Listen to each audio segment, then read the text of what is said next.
मेरा दिल दुख से भरा है। कह रहे जिंदा को भी नहीं छोड़ रहे, जिंदा को भी लाशों में ले गए। अब मैंने खुद अपनी आंखों से उनका भेजा देखा, दीवार पे लगा हुआ, और उनकी लाश नीचे पड़ी हुई थी। जो घटना मुरादाबाद में हुई है उसने हमारे देश को चोट लगाई है। हर ईद जो है वो बरोज बुत 13 अगस्त की याद दिलाती है। इसका अंदाज़ा सिर्फ हमें है, हमारी वालिदा को।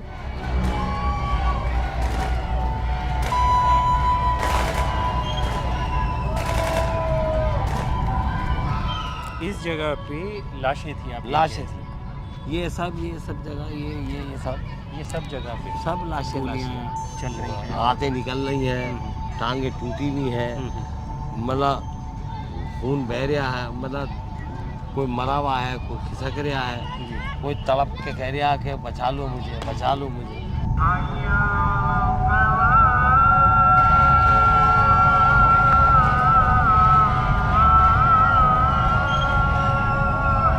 वहाँ हमने नज़ारा जो देखा, चारों तरफ मतलब टोपियाँ, जूते, चप्पल, लोग मतलब ऐसे फैले पड़े हुए थे। तो जब आगे गए तो देखा गलशेई चौकी पूरी तरह आग से लपटों में थी। आग बरस रही थी, एक हंगामा हुआ था, खून के बह रहे थे। हमारा लोहे का चैनल था, पुलिस ने आन के उसे तोड़ा और फिर उसके बाद अंदर घुसे। घर पर अटैक किया, मदर को शूट किया, स्पॉट वो ख़त्म हो गई।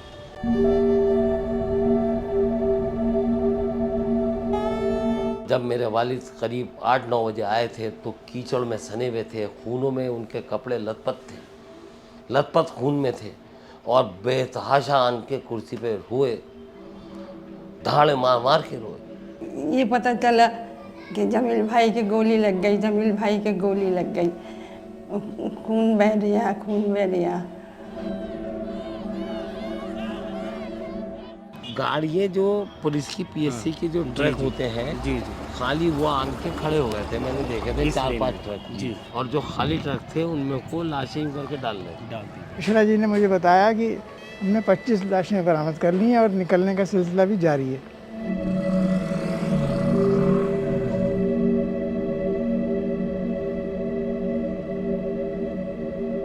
तीन दिन तक डेड बॉडी हमारे यहाँ घर पर ही रखी रही। वो दहाड़े मेरी कानून सुनी थी, और ऐसी दहाड़े थी जो मैं आपको बयान नहीं कर सकता, नहीं कर सकता बयान। जिसका कोई मरता है दर्द उसी को होता है। भाई दर्द क्या चीज़ है तो इंसान वो ही जान सकता है जिसको चोट पहुंची हो।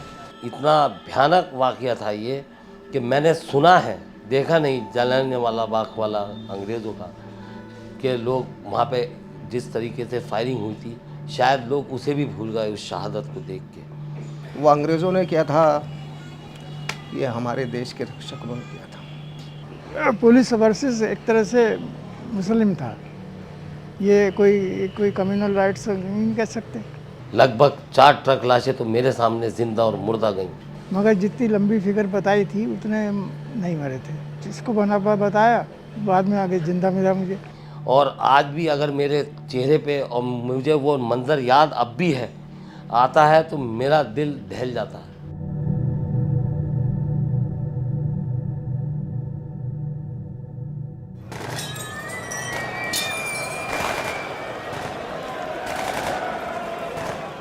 ऐसी लड़ाई कभी नहीं देखी कि जैसे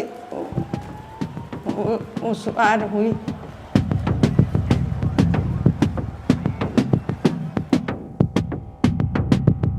मुरादाबाद अपने पीतल हैंडीक्राफ्ट के लिए मशहूर उत्तर प्रदेश के इस शहर का नाम सन 1600 में मुगल सम्राट शाहजहां के बेटे मुराद के नाम पर मुरादाबाद पड़ा। इस शहर में हिंदू और मुस्लिम आबादी लगभग बराबर है। पीतल पर चलते हथौड़े की आवाज इस शहर के आसमान में अक्सर गूंजती रहती है। लेकिन 43 साल पहले पुलिस की गोलियों और लोगों की चीख पुकार ने बाकी सभी आवाजों को दबा दिया। 13 अगस्त 1980 का वो दिन मुरादाबाद के लोग चाहकर भी नहीं भुला पाते, जब ईद उल फितर के दिन नमाज के दौरान 50,000 के करीब मुस्लिम समाज के लोगों पर उत्तर प्रदेश की प्रोविंशियल आर्म्ड कांस्टेबलरी यानी पीएसी के जवानों ने गोलियां चला दी थीं। इसके बाद पूरे शहर में जो हुआ वो काफी भयावह था। सरकारी आंकड़ों का तो पता नहीं, लेकिन लोगों के मुताबिक उस दिन मरने वालों की संख्या 300 से 400 के करीब थी। तो आखिर उस दिन हुआ क्या? क्यों नमाज पढ़ रहे लोगों पर पुलिस ने गोलियां चला दी और फिर कैसे पूरा शहर आग की लपटों में घिर गया? इन सभी सवालों का जवाब खोजने हम पहुंचे मुरादाबाद। 43 साल बाद इन सवालों का जवाब खोजना इसलिए जरूरी है क्योंकि उत्तर प्रदेश सरकार ने मुरादाबाद दंगों की रिपोर्ट को सार्वजनिक करने का ऐलान किया है। इस नरसंहार की सच्चाई जानने के लिए हमने सबसे पहले बात की सैयद असद कमाल से, जो गोली चलने के वक्त ईदगाह में मौजूद थे।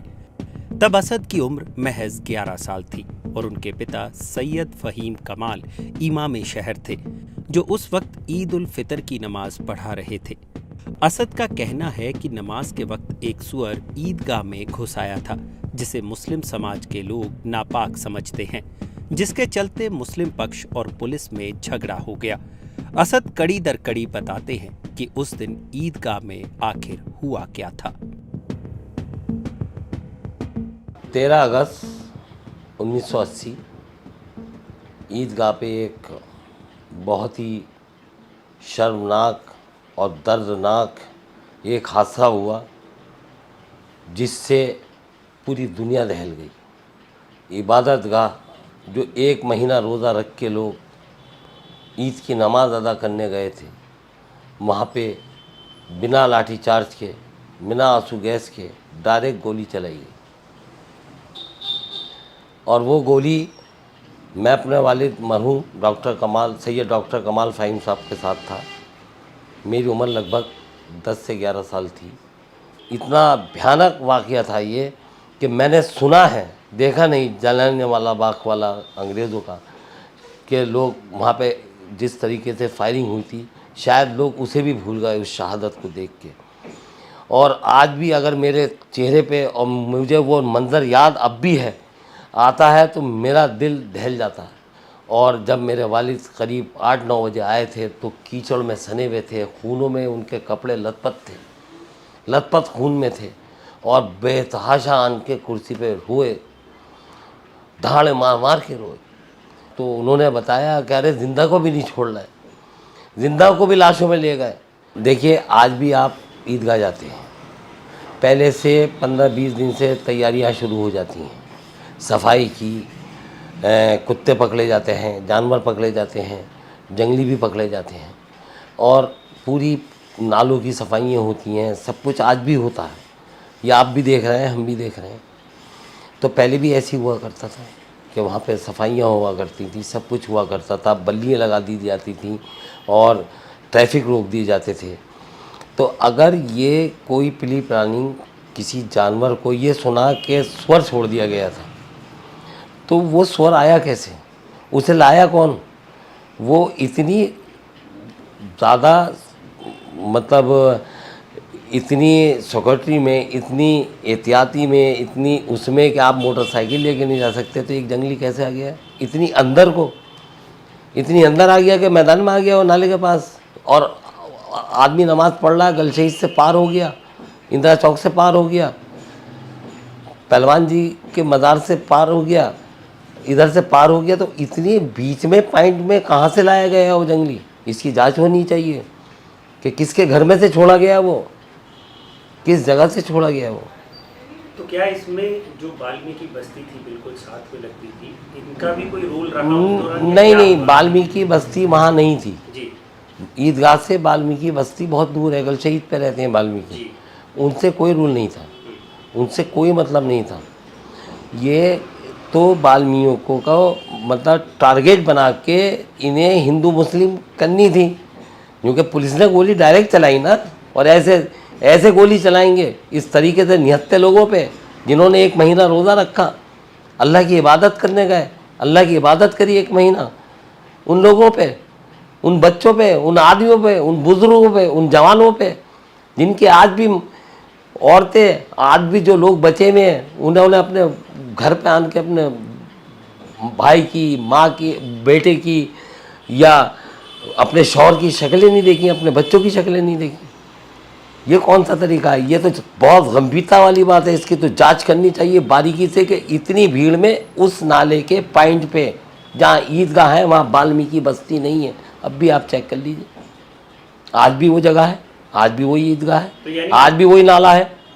यानी कि आपका ये कहना है कि ये पुलिस की तरफ से पहले गोली चली जी, और को और मतलब चला गया। पुलिस वालों का ये कहना है, जो हम रिपोर्ट्स पढ़ते हैं, मीडिया रिपोर्ट्स, कि उन्होंने ये इल्जाम लगाया कि पहले मुस्लिम पक्ष की तरफ से पत्थर चला था जो उनके एसएसपी के सर पे लगा। अच्छा। उसके बाद जब वो घायल हुए तो पैनिक की स्थिति में उन्होंने गोलियां चलाई। क्या ऐसा कुछ हुआ या क्या हुआ था? नहीं, एक बात ये बताइए, ईदगाह का मैदान मिट्टी का बना हुआ है, वहाँ पत्थर कहाँ से आ गए? जब मैंने आपसे पहले वाइन करा है कि सफाइयाँ होती हैं, ये कौन सा तरीका आ गया कि आपने डायरेक्ट बिना लाठी चार्ज किए, बिना आंसू गैस के आपने एकदम डायरेक्ट फायरिंग क्यों की? हमारे अब्दुल कलाम साहब ने एटम बम बनाया, हमारे वीर अब्दुल हमीद साहब ने पाकिस्तान के टैंक तोड़े, हमने कौन सी कारगिल पर झंडा लहराया? ये हमारी सज़ा है, ये हमारी सज़ाएँ हैं। यह हमारी देश में यह है कि हमसे लोग कहते थे कि पाकिस्तान चले जाओ, हमारे लोग कहते थे कि यहाँ पे कब्रें हैं, हमारे बाप दादाओं की हम छोड़ के नहीं जाएंगे, हम हिंदुस्तान के साथ हैं, हिंदुस्तान के साथ रहेंगे। तो आज हमें उसकी सज़ा ये मिली कि डायरेक्ट गोलियाँ मारी गई। इससे अंग्रेज़ों ने भी ऐसा नहीं किया, अरे वो भी इतना जालिमपन नहीं किया जितना जालिमपन उस टाइम पे हुआ था। ये अपनी आंखों देखी बात कर रहा हूँ मैं, सुनाई भी या सुनी सुनाई बात नहीं है। यह कमाल, सैयद कमाल फ़हीम साहब का बेटा सैयद असद कमाल बोल रहा है। आप लगा लीजिए कि 60-70 हज़ार खुद बोल रही है मीडिया, तो उसमें इतनी अनाधुन गोली में कितना आदमी मरा होगा, अंदाज़ा लगा सकते हैं आप। तो इस पर हंगामा मच गया। इंदिरा आई तो उन्हें घेर लिया पब्लिक ने, मेरे वालिद को बुलाया गया, मेरे वालिद पहुँचे। इंदिरा जी को एक कुर्सी मिली पुरानी सी, उस पर बिठाया गया, मेरे वालिद बैठे, बातचीत हुई। बोले कि इमाम साहब, बोले ना पीएससी हटाइए आप। तो उनके कहने पे यहाँ पे बीएसएफ बुलाई गई थी। आज जो बाबरी मस्जिद का मसला उठा है, किसने ताले खुलवाए थे? कौन था? कांग्रेस। कौन थे? राजीव गांधी जी। मस्जिद शहीद होती रही, कौन थे? नरसिम्हा राव। कौन सी सरकार थी? कांग्रेस। कितनी ही बातें आपको सुनाई जाए, हमेशा एक कांग्रेस का एक बहुत बढ़िया तरीका रहा कि एक तरफ दहशत दिखाते रहो और एक तरफ पुचकारते रहो। एक मिसाल है ना, एक ने थप्पड़ मार दिया, दूसरा आया, अरे बेटे चुप जाओ, क्या हुआ? अरे थप्पड़ मार दिया, अच्छा वही थप्पड़ मार दिया तुम। ये जुल्म है। तो वो दहाड़े मेरी कानून सुनी थी और ऐसी दहाड़े थी जो मैं आपको बयान नहीं कर सकता, नहीं कर सकता बयान।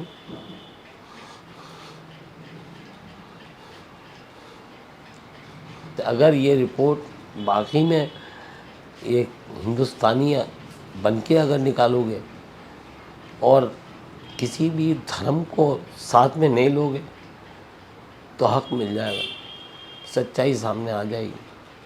और ये सोच लो कि ना हिंदू था, ना मुसलमान था, ना सिख था, ना ईसाई था, बस एक हिंदुस्तानी था।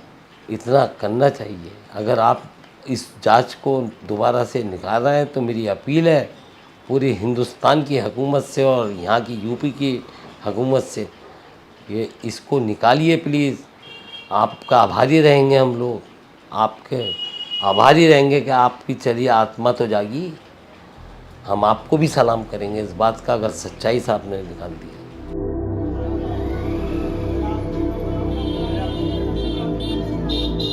असद की आप बीती सुनने के बाद हम उनके साथ ईदगाह गए ताकि ये समझ सके कि 13 अगस्त 1980 के दिन ये नरसंहार शुरू कैसे हुआ था। तो कैसे कैसे हुआ यहाँ पर? कहाँ थे आप लोग उस वक्त जब ये चीज़ें? हम ऊपर थे उस जगह, वो सामने जो जगह दिख रही है आपको, जी जी जी। उस जगह थी। ओके, तो यहाँ पे पूरा जो ग्राउंड था ये पूरा भरा हुआ था? पूरा फुल बाहर सड़क तक था आदमी। जहाँ आपने गाड़ी मैंने दिखाई ना आपको गलशहीद का चौराया, जहाँ बोले इधर को चलो, इधर बाजार लग रहा है, वहाँ पे भी आदमी था, इसके पीछे भी आदमी था सब। और जो रोड था, जी जी जी, और इस साइड में को जो वह है डबल फाटक, वहाँ तक आदमी था।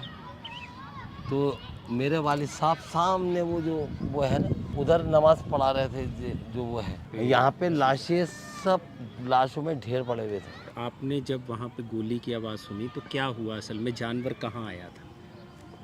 सबसे पहले जो गोली की आवाज़ आई तो घायल लेके आए। सबसे पहली वाली जो मज़ार आपको वो जो मीनार दिख रही है ना, 2 मीनारें, वहाँ इमाम साहब बैठे थे। खुतबा ईद का बाद में होता, नमाज के बाद होता खुतबा।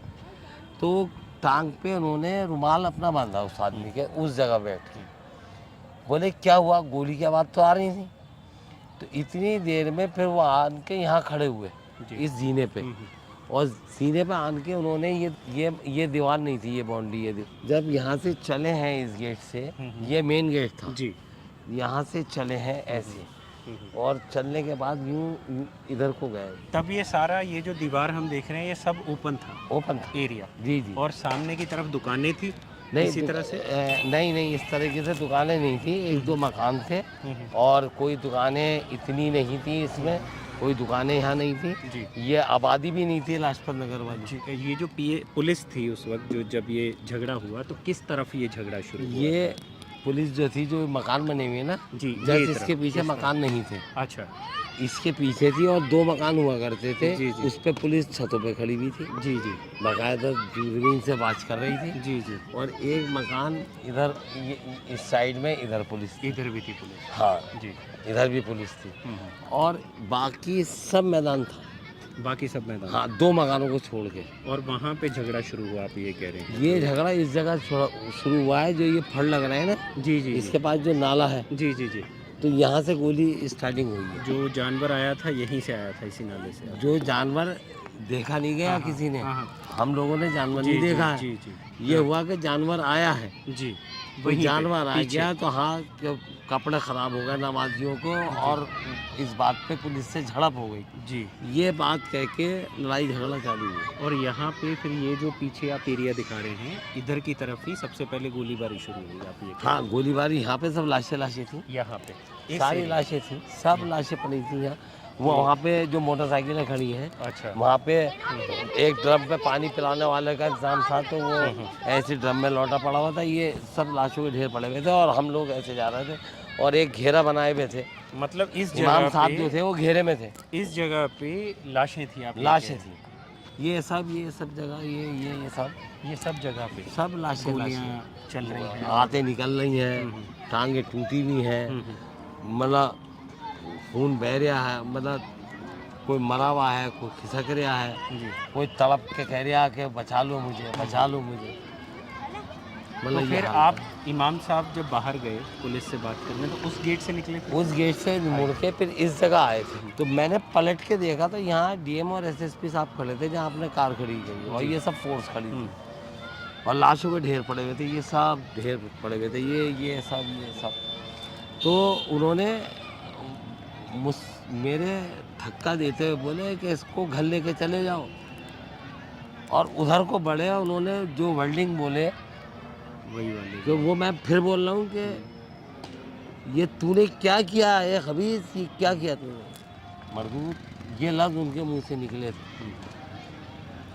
तो राइफलें तनी एकदम, तो डीएम ने और एसएसपी साहब ने उन राइफलों को नीचे कर दिया। और वो ये वाकया यहाँ का है, इस जगह का? ये यहाँ की बात है, इस जगह की, ये जो है इस जगह जो मैंने पलट के देखा, इतना देखा जी, मतलब यहाँ पे वो ये बात चल रही थी, और लाशें पड़ी हुई थी, जब तक लाशें नहीं उठी थी। और फिर जब बाद में आए हैं आप, तब आपने ट्रक देखे यहाँ से लाशों के जाते हुए? गाड़ियाँ जो पुलिस की पीएससी के जो ट्रक होते हैं जी, खाली वो आन के खड़े हो गए थे, मैंने देखे थे 4-5 ट्रक जी, उनको उठाने के लिए, और फोर्स और आना शुरू हो गई जी, और फोर्स बुलाई गई पीएससी की।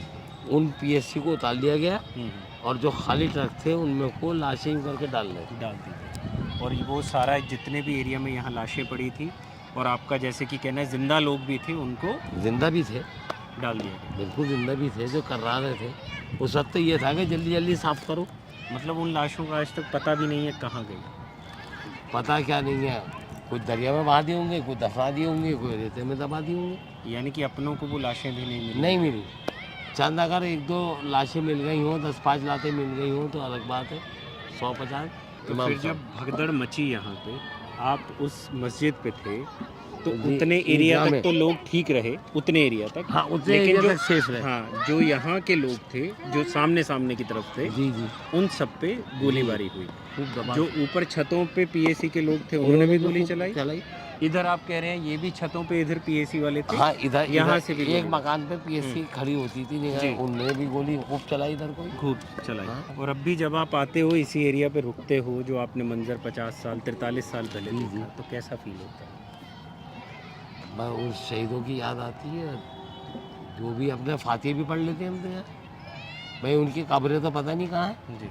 लेकिन यहीं खड़े होकर उनके लिए दुआ मांग लेते हैं। शहीद हुए हैं, वो शहादत का दर्जा मिला उन्हें, हम दुआ यहीं मांग लेते हैं। अल्लाह पाक जितने भी लोग यहाँ शहीद हुए हैं, अल्लाह उन्हें जन्नत फिरदौस में जगह दी, उनके घर वालों को सब्र दे परवरदिगार।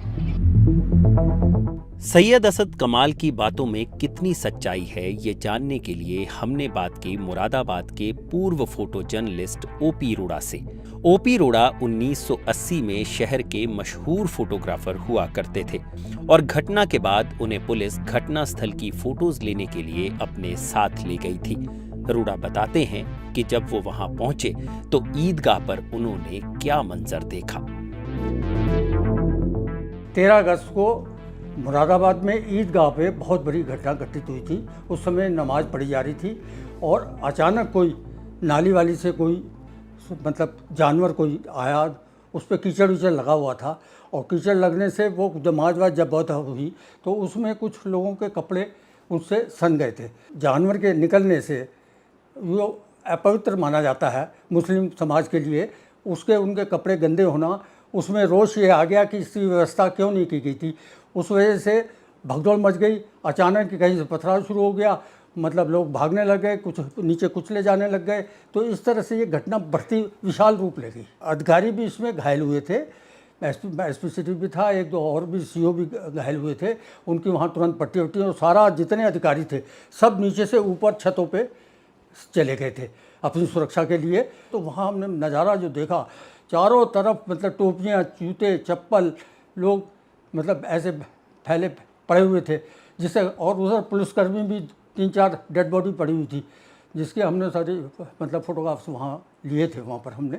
और उसके बाद मतलब स्थिति ये हुई कि जैसे वो गाड़ी हमें मतलब आगे लेके गई तो उधर से हज़ारों की संख्या में एक समुदाय के लोग जिनके हाथ में तलवार, लाठी, डंडा, पत्थर, गोले हाथ में, तो हमने सीओ सिटी से कहा हम में से इसमें कोई नहीं बचेगा, हमें वापस ले चलो। तो जब आगे गए तो देखा गलशेई चौकी पूरी तरह आग से लपटों में थी और जल रही थी, धुआं निकल रहा था। मतलब फ़ोटो खींचता रहा, ये कह रहा, फटाफट फ़ोटो हमने खींचे सारे।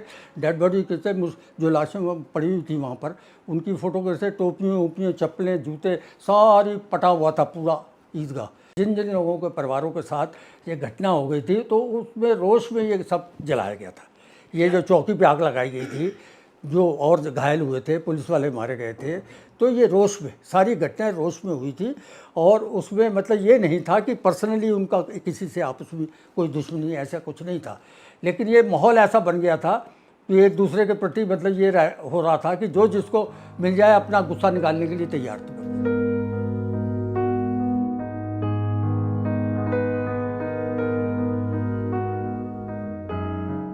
ओपी रोड़ा के बाद हमारी मुलाकात हुई जरीना आपा से। जरीना अपनी उम्र के आखिरी पड़ाव पर हैं।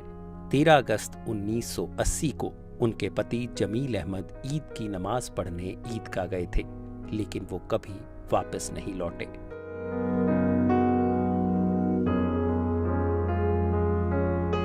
अम्मा जी, 1980 में जब दंगे हुए थे यहाँ पे, हाँ? जब गोलीबारी चली थी, हाँ? तब क्या हुआ था?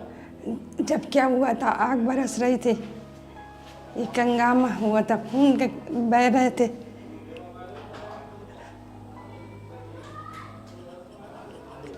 आपके पति भी थे वहाँ पे? हाँ, क्या नाम था उनका? जमील। जमील। उनके साथ क्या हुआ वहाँ पे? लाश उठा के नहीं, हमें नहीं दी लाश। ईदगाह में लड़ाई हुई थी ईदगाह में। तो घर पे थी मैं और लड़की मेरी, एक लड़की थी। क्या पता चला था आपको? ये पता चला कि जमील भाई की गोली लग गई, खून बह रहा। तो ये आपको घर में पता चला? तो फिर आप वहाँ गए थे? घर जाने का मौका ही नहीं मिला। कई महीनों लड़ाइयाँ रही, लड़ाई जंगा काफ़ी रहा। तो डर के मारे हम गए नहीं कि हमें न मार दें। पुलिस की गोली से लगा, पुलिस की गोली चलाई, पुलिस ने गोली चलाई। अकेली थी मैं, हिम्मत नहीं हुई। तो फिर जब पता चला कि वो नहीं रहे, हाँ, तो उनकी जो लाश थी उनके बारे में, डेड बॉडी के बारे में आपने पता किया था कि कहाँ गए वो? महीनों झगड़ा रहा, झगड़े का महीनों रहा। तो अब हम अकेली थे, लड़की को छोड़ के कहाँ जाती, कहाँ धक्के खाती। कुंवारी लड़की थी,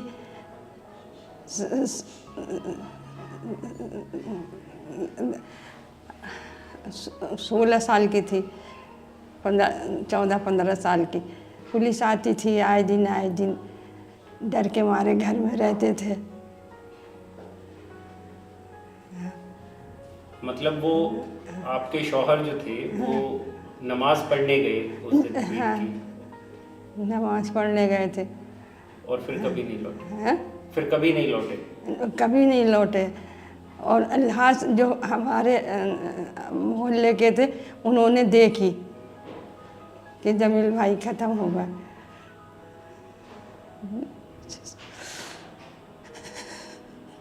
लेकिन आपको डेड बॉडी नहीं दी गई? देख वाली नहीं मिली। ऐसी लड़ाई कभी नहीं देखी कि जैसे उस बार हुई। किसका कसूर समझते हैं आप इसमें? हाँ?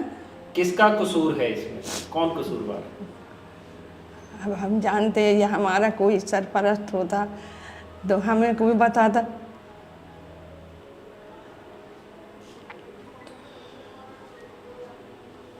पुलिस को कसूरवार समझते हैं प्रशासन? क्या पता। अब पुलिस ने चलाई गोली,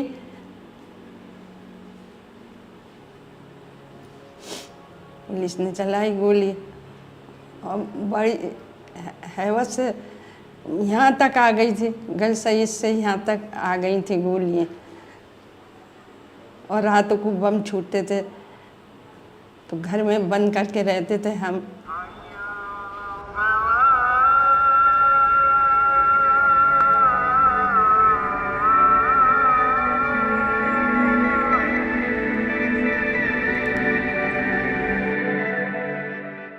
उस रोज जब पुलिस की गोलियां चलीं, तब R.K. राजू भी वहीं ईदगाह के बाहर मौजूद थे। राजू उस वक्त एक फ्रीलांस जर्नलिस्ट थे। राजू बताते हैं कि कैसे मुस्लिम समाज और पुलिस में एक जानवर को लेकर झगड़ा हुआ और नौबत गोलीबारी तक पहुंच गई। फिर कैसे भीड़ ने उस वक्त के नगर निगम प्रभारी दिग्विजय सिंह की हत्या कर दी। राजू के मुताबिक इस घटना के तार 1980 में ही हुई एक दलित लड़की की किडनैपिंग से भी जुड़ते हैं, क्योंकि इस किडनैपिंग में कथित तौर पर मुस्लिम समाज के कुछ लड़कों का हाथ था। टाउन हॉल पे ही मतलब हमारी शॉप थी, हमारे बराबर में प्रेम सरोवर स्टूडियो था। तो वो पंडित जी हमको उस दिन जिस दिन ईद का कार्यक्रम था वो फ़ोटो खींचने के लिए हमें साथ में लेके चले गए थे। जनता सेवक समाज का वो लगा हुआ था वहाँ कैंप, उसके फोटोग्राफी करनी थी। तो ये ईदगाह के बिल्कुल आगे लगा हुआ? हाँ, ईदगाह के पास में लगा हुआ था, गेट के पास में। तो उसके बाद जब वो ईद की नमाज़ तो अच्छी खासी हो गई थी, जो खुतबा होता है उसके बाद खुतबे में ही कुछ हल्ला गुल्ला होना चालू हुआ, फिर सब लोग खड़े हो गए। उसके बाद भगदड़ सी मची। भगदड़ के बाद फिर गोली बोली चलने लगी वहाँ पर। तो हमने सोचा कि तो चप्पलों के ऊपर तमाम पुलिस वाले चल रहे थे वहाँ पर। इतनी चप्पलें थी, वो फोटोग्राफ भगदड़ के बाद जो लोगों की चप्पलें वहाँ बची। हाँ हाँ, बहुत चप्पलें बची थी और कुछ लोग नाले में गिर गए थे। नाले के अंदर, नाले में कई लोग गिरे थे। और उसके बाद फिर पत्थरबाजी होने लगी, पत्थरबाजी गोलीबारी। तो हम तो अपनी जान बचा कर अपने चले आए टाउन हॉल पे ही। वहीं अस्पताल है, वहाँ हमने ये देखा कि तमाम मतलब लाशें आने लगी, घायल आने लगे। तो अब जब इतना कुछ हुआ तो उसके बाद यहाँ भी मतलब नारेबाजी होने लगी टाउन हॉल पे, बहुत भीड़ इकट्ठा हो गई। तो उसके बाद कुछ देर बाद मतलब कर्फ्यू लगा दिया गया।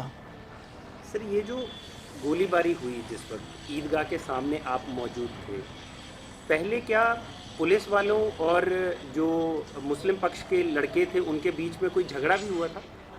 नहीं, झगड़ा नहीं हुआ था। कुछ मतलब गलत फहमी कुछ शिकार हो गए, खड़े हो गए सब लोग, फिर हल्ला गुल्ला हुआ और फिर भगदड़। वो जानवर हमने तो देखा नहीं था।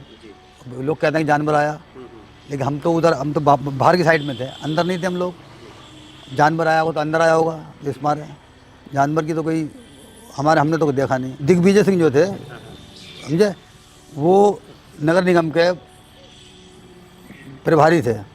तो ये अपने मतलब वहाँ सफाई व्यवस्था के लिए अधिकारी वहाँ होते हैं। तो इनका ड्राइवर गाड़ी पे खड़े थे, वो ड्राइवर छोड़ कर भाग गया। भीड़ में पब्लिक ने इन्हें दौड़ा लिया और नाले में गिरा दिया।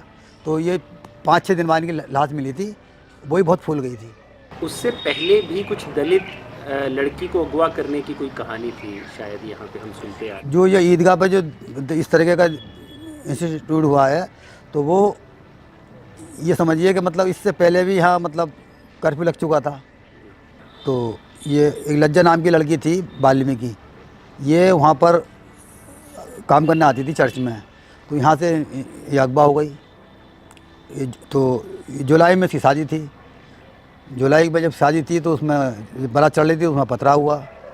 तो उसमें वाल्मीकि नामक वो था, बनवारी नाम का युवक, वो उसका चोट लगी उसके। तो वहाँ उसको पकड़ के उसको वो जो था बढ़ई का जो था वसूला, उससे रीढ़ की हड्डी काट दी थी।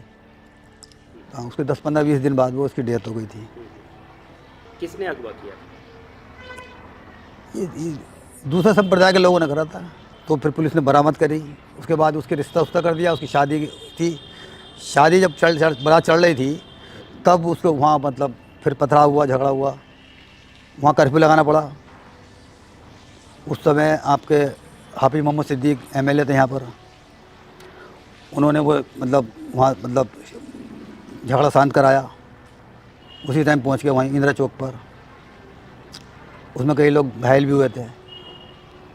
तो यानी कि ये चीज़ें पहले से चल रही थी? हाँ, पहले से चल रही थी। ईद से पहले? हाँ, जिस दिन मतलब ये मामला हुआ है 13 अगस्त को, पूरी चौकी में आग लगा दी। परिवार थे उसमें पुलिस के, सबको जला दिया, मार दिया। कितने लोग मारे गए? भाई ये तो मुझे पता नहीं कितने मारे गए होंगे, लेकिन वो पूरी पुलिस चौकी मतलब वो जो थी उसे फूंक दिया था। आप इस पूरे इंसिडेंट में PAC की जो भूमिका है उसको कैसे देखते हैं? देखिए, वो PAC का काम है शांति व्यवस्था कायम करना। उसके बारे में मैं क्या बताऊं। वहाँ फोर्स थी वहाँ पर। अब भीड़ का कोई दिमाग तो होता नहीं, भीड़ का कोई वो तो होता नहीं। भीड़ किधर को क्या करते हैं। भीड़ थी वहाँ पर, समझाने वाले थे बहुत थे, कोई सुनने को तैयार नहीं था वहाँ पर।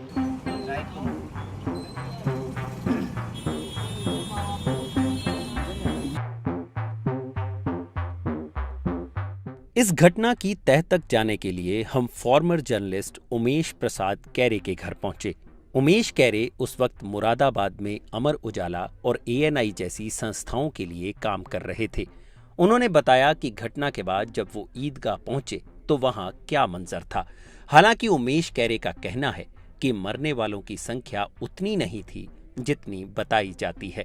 यही नहीं, मुस्लिम लीग के नेता शमीम अहमद की इस नरसंहार में भूमिका पर भी उमेश कैरे ने खुलकर बात की। मैंने देखा कि बड़ी भीड़ इनकी नमाजियों की आ रही है और लाल मस्जिद की तरफ को जा रहे हैं। तो वहाँ बड़ी शक सा हुआ मुझे कि क्या हो गया ये शहर में। और मैं आगे चौराहे पे, असारतपुर के चौराहे पे पहुँचा तो वहाँ पांडे जी, के.एम. पांडे करके डीएसपी थे, वो बैठे थे पुलिस फोर्स के साथ। तो जब ईदगाह के गेट के अंदर पहुँचे तो वहाँ पर जो हालत थी बड़ी अजीब सी हो रही थी, जैसे सब सन्नाटा और खून था इधर उधर। तो वहाँ सिपाही ने फायर कर दिया, एक फायर किया। तो जब मेरे पीछे को गए तो डीएसपी साहब अशोक मिश्रा जो थे वो मेरे जान पहचान के थे, तो वो आ गए, उन्होंने पहचान लिया तो उन्होंने उससे गोली को मना कर दिया। तो ये जब आप वहाँ पहुँचे तब तक ऑलरेडी फायरिंग हो चुकी? हाँ, वहाँ हो चुकी थी और वहाँ पर से लाशें निकाली जा रही थी, घरों में आगे इधर उधर की तरफ से निकाली जा रही थी। तो वहाँ जहाँ बैठते थे वहाँ से सब लोग पीछे मकान के ऊपर छत पे खड़े थे और बाकी सड़क भी खाली थी, बिल्कुल सन्नाटा था। वहाँ असद मौलाई थे और वहाँ बेलचा पार्टी के एक अज्जी, डॉक्टर अज्जी थे, वो वहाँ से वो मदद कर रहे थे लाशों में थोड़ी निकालने की। फिर उन्होंने, मिश्रा जी ने मुझे बताया कि हमने 25 लाशें बरामद कर ली हैं और निकलने का सिलसिला भी जारी है। और पुलिस वर्सेस एक तरह से मुस्लिम था, ये कोई कम्युनल राइट्स नहीं कह सकते। शमीम अहमद जी के बारे में बात होती है कि मुस्लिम लीग के नेता थे। अभी जो रिपोर्ट योगी सरकार अभी मतलब जारी करने की बात कह रही है, उसमें भी पहले से ही कहा जा रहा है कि उन्हीं का नाम है जिनको मेन कल्प्रिट बताया जा रहा है।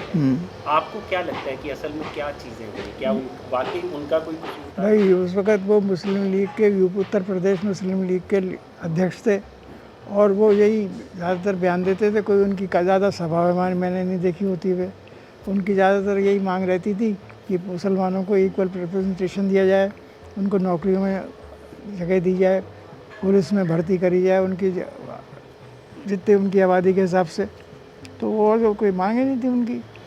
तो शमीम अहमद पहले से ही मतलब अपनी मुसलमानों के लिए मांगों को लेकर वो ज़्यादा, हाँ, वो उनका आंदोलन जो करते थे या बस जनसभा करते थे या जो हमारे पास प्रेस नोट लाते थे वो उसमें यही होता था और कोई 2-4 बातें होती थी। और पीएससी को करते थे कि इसके खिलाफ बोलते थे कुछ वो कि ये पुलिस वाले जो है दंगा करते हैं, जहाँ जाते हैं हमें पीट देते हैं, ये करते हैं, इसलिए पुलिस वालों से उससे पीएससी से नाराज़ रहते थे और कुछ ज़्यादा बात। यानी कि जो रिपोर्ट में शमीम अहमद का नाम आ रहा है, हाँ, वो एक्चुअली उन कारणों की वजह से है जो अक्सर वो मांगे उठाते रहते थे। अब ये मुझे नहीं कह सकता मैं इसको, वो तो किस बारे में उनका नाम आ रहा है, रिपोर्ट ना तो हमने पढ़ी है। उनको उनसे डरने का मेरे ख्याल से तो कोई कारण था नहीं। पूरे माहौल में कितने लोग मारे गए होंगे आपके? फिगर का भी तो यही बताते 200 करीब आ गए थे, मगर जितनी लंबी फिगर बताई थी उतने नहीं मरे थे, क्योंकि बाद में जब जिसको बताया बाद में आगे जिंदा मिला मुझे। जैसे कुंजड़ा बताया कि फलाना मर गया, सब्जी वाला मजा आया तो बहुत मर गया, या कोई फलाना, तो सब जने बाकी बाद में जिंदा मिले। तो इसलिए तो ज़्यादा कुछ तो नहीं। जो हम 300-400 की फिगर सुनते हैं, क्या ये एग्जेजरेटेड फिगर है आपके? अब ये तो अपने आप लगा दी लोगों ने कि इतने बढ़ गए, तो इतने ज़्यादा तो मरे नहीं थे। आपके हिसाब से क्या नंबर रहा होगा? मेरे 200 से ज़्यादा नहीं था, 200 के करीब। हाँ।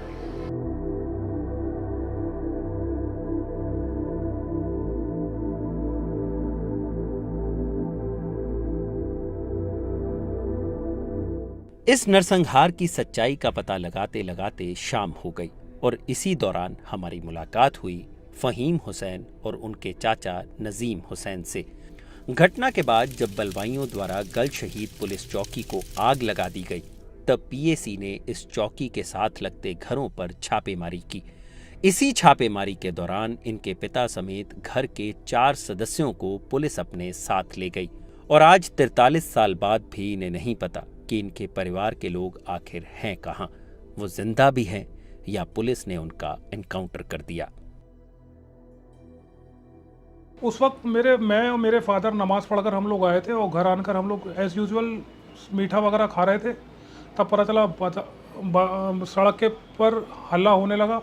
हम लोगों ने जाकर देखा तो कुछ झगड़ा का सा लग रहा था, कोई झगड़ा हो गया। फिर हम लोग अपने दरवाज़ा वगैरह बंद करके अंदर आकर बैठ गए। करीब आधे घंटे बाद हमारे यहाँ पुलिस वालों ने कुछ दस्तक दी तो मेरे फादर ने जाकर दरवाज़ा खोल दिया। तो वो लोग कहने लगे कि हम लोग आपके घर की तलाशी लेंगे। तो मेरे फादर ने कहा कि चलिए आइए ले लीजिए तलाशी। अब उसमें तलाशी लेने के लिए उन लोगों ने मेरे फादर जो जेंट्स लोग थे उन्हें अलग कर दिया, मेरे बड़े भाइयों को सबको अलग कर दिया, लेडीज़ को उन्होंने अलग कर दिया।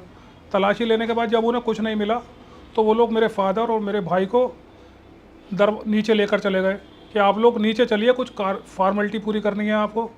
और उसके बाद उन लोगों ने उन्हें गाड़ी वगैरह में बिठा लिया और उसके बाद से आज तक उनका पता नहीं वो कहाँ चले गए। आपके जो पिताजी थे वो भी उसी में? जी, मेरे भी मतलब मेरे दादा थे, मेरे वालिद थे, मेरे अंकल थे और दूसरा वाले भी अंकल थे मेरे, यानी कि 4 लोगों को पुलिस लेकर गई थी।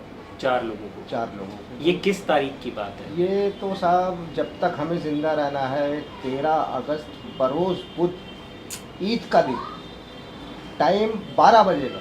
तो ये गल शहीद जो पुलिस चौकी जलाई गई थी उसके बाद ये आपके घर आए थे पीएसी वाले? उसी के बाद जो ये बवंडर जो कटा था ये उसी के बाद ज़्यादा कटा था। उसमें हम लोगों को कोई ऐसा नहीं, मैं तो बहुत छोटा था और मेरे फादर भी उस टाइप के हम लोग रहिए। बस ये हमारा गुनाह ये है कि हम लोग थाने के करीब रहते थे, बस थाने के करीब रहे, बाकी कोई नहीं। तो हम लोग खाने कमाने वाले लोग थे और ऐसा क्या करेंगे हम लोग, छोटा परिवार, पूरा परिवार घर में था। तो ये जो गिरफ्तारी हुई इसके पीछे आपको क्या कारण लगता है? तो साहब एक तरीके की बड़ी सोची समझी ऐसा लगता है कि झगड़ा तो यहाँ पर गल शहीद पर था ही नहीं, झगड़ा तो ईदगाह पर था। उसने यहाँ पर तो कोई फिसाद ही नहीं था उस वक़्त, ना ही कोई ऐसा था कि कभी सोचा भी नहीं था कि ऐसा भी हो सकता। तो आप लोगों ने कोई कोशिश की कि पुलिस थाने गए हो, रपट लिखवाई हो या उनको ढूंढने की कोशिश की हो कि कहाँ गए आपके घर के सदस्य? देखिए हम लोग तो उस वक्त छोटे थे, हम लोग कहाँ थाने में जाते, और थाने में जाते तो उस वक्त तो थाने में चढ़ना मुहाल हो रहा था, क्योंकि मुसलमानों को लोग ऐसे देख रहे थे कि ये पता नहीं कौन से फसादी आ गए। हम लोगों ने ढूंढने की बहुत कोशिश की, बाद में प्रशासन पर भी बहुत दबाव बनाया, मगर हमें कुछ पता ही नहीं चला वो लोग गए कहाँ।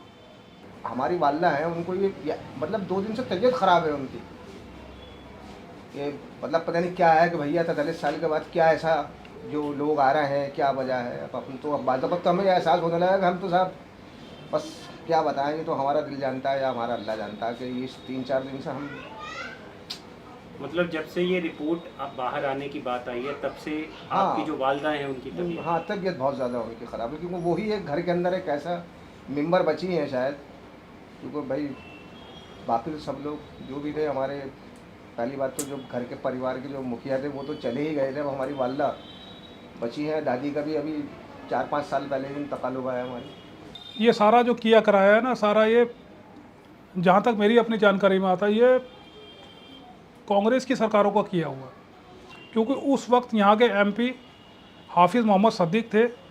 तो उनसे जब संसद में सवाल किया गया था इस बारे में कि ये मुरादाबाद में जो झगड़ा ईद की नमाज के वक्त हुआ है, इसमें इसका के बारे में पता गया, तो उन्होंने बताया कि कुछ नहीं साहब, 2-3 लोग घायल या फौत हो गए, बाकी उन्होंने कुछ आगे बताया ही नहीं इसके बारे में।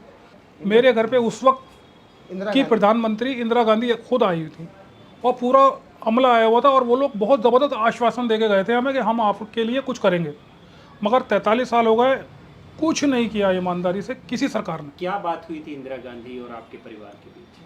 नहीं, हम लोगों ने तो उनसे ये कहा था कि हमारे आदमी लौटा दो जो ये लोग ले गए, हमें वही चाहिए, पर हमारे लिए वही काफ़ी थे। मेरे फादर आ जाते, मेरी माँ का खामिद आ जाते, तो इससे बढ़िया क्या बात थी। हम लोगों ने कहा था कि हमें वो लौटा दो जो ले गए हो आप लोग। उन्होंने वादा भी किया कि हाँ हम ज़रूर लौटाएंगे, मगर ना तो उन्हें लौटाया और ना ही आज तक कोई कंपनसेशन, कोई मुआवजा हमें 1 रुपये का भी नहीं मिला कि जिससे हमारे ज़ख्म पे कुछ तो मरहम लग जाता, कि हमें कुछ खाने को तो मिल जाता। उस माने 84 के दंगों को सिखों को आज तक मुआवजा मिल रहा है, मगर मेरा पूरा घर तबाह कर दिया और मुझे कुछ नहीं मिला।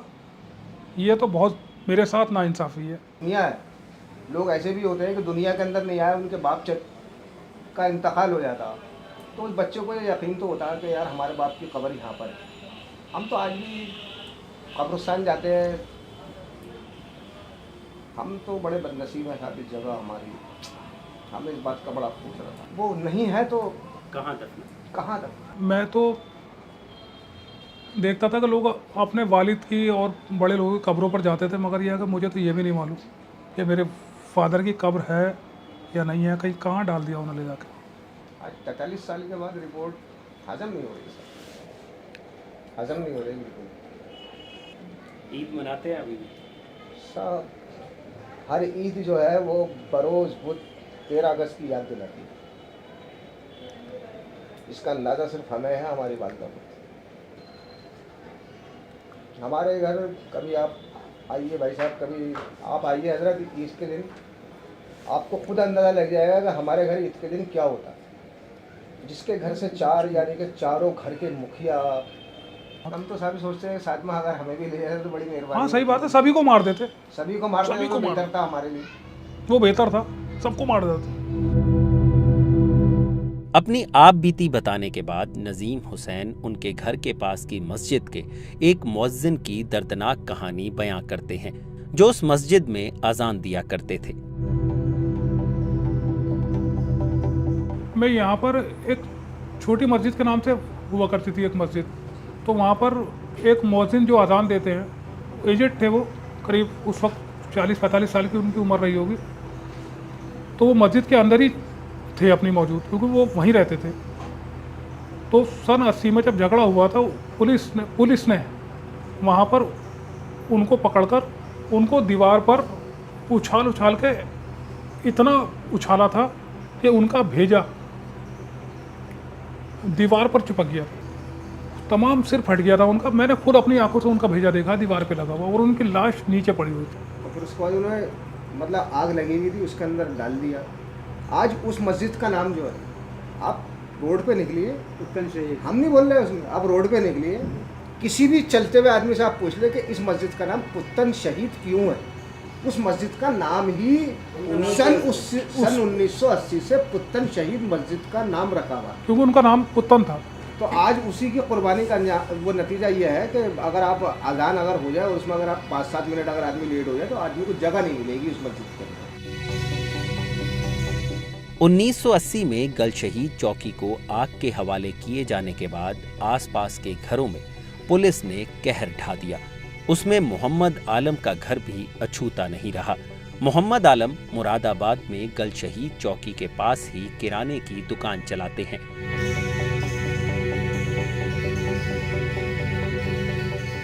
सन 80 में यहाँ राइड हुआ, बलवाई आए थाने पर, उन्होंने थाने को नुकसान पहुँचाया और पुलिस ने उसके अगेंस्ट, उसके अपोजिट जो है वो हमारे यहाँ घर पर अटैक किया, मदर को शूट किया, स्पॉट वो ख़त्म हो गई।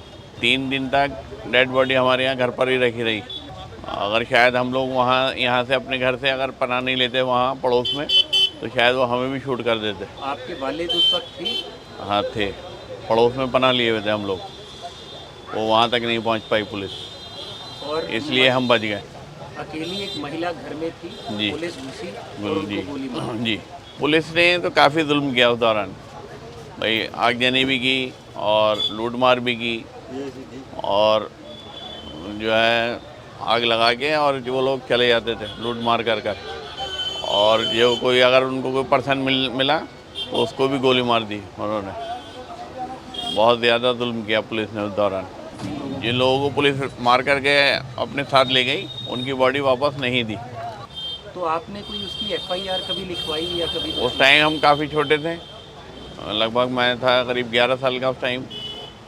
FIR वगैरह ये तो ध्यान नहीं कि भाई दर्ज हुई नहीं हुई, हमारे फादर ने किया क्योंकि हम तो काफ़ी छोटे थे उस दौरान।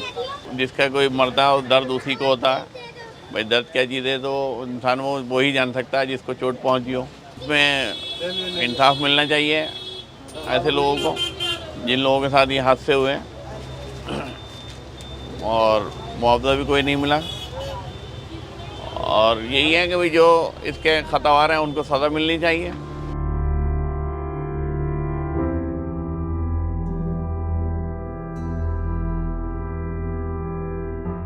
इस दौरान हमने मुरादाबाद के कुछ आम लोगों से भी जानने की कोशिश की कि 43 साल बाद इस नरसंहार पर हो रही इस राजनीति पर उनकी क्या राय है।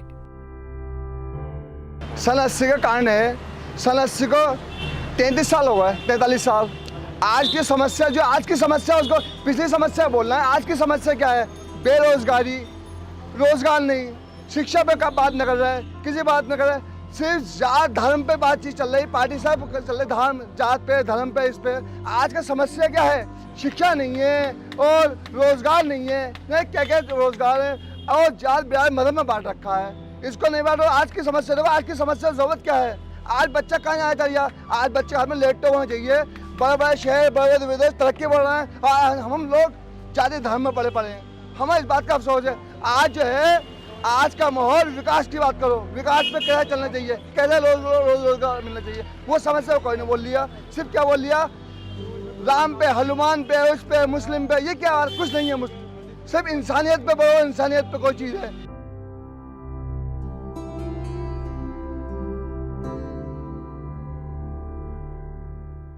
मुरादाबाद में जो हुआ वो कई सवाल पैदा करता है कि आखिर इस नरसंहार का दोषी कौन था? क्यों पीएसी के अत्याचार को हिंदू मुस्लिम दंगे की शक्ल देने की कोशिश की गई? क्यों उस वक्त की सरकारों का रवैया इस नरसंहार पर पर्दा डालने का था? और 43 साल बाद इस दंगे की जांच रिपोर्ट को सार्वजनिक करने के पीछे मौजूदा सरकार की क्या मंशा है? लेकिन सबसे ज्यादा झकझोर देने वाला सवाल इन लोगों की आंखों में आंसू बनकर तैर रहा है कि इतने निर्दोष लोग मारे गए, लेकिन किसी एक कसूरवार को भी सजा नहीं हुई और अब आजाद मुल्क का ये भयावह नरसंहार सिर्फ एक धुंधली याद बनकर रह गया है। किसी ने सही कहा है कि time and distance destroy the truth of any event. समय और दूरी किसी भी घटना की सच्चाई को खत्म कर देते हैं।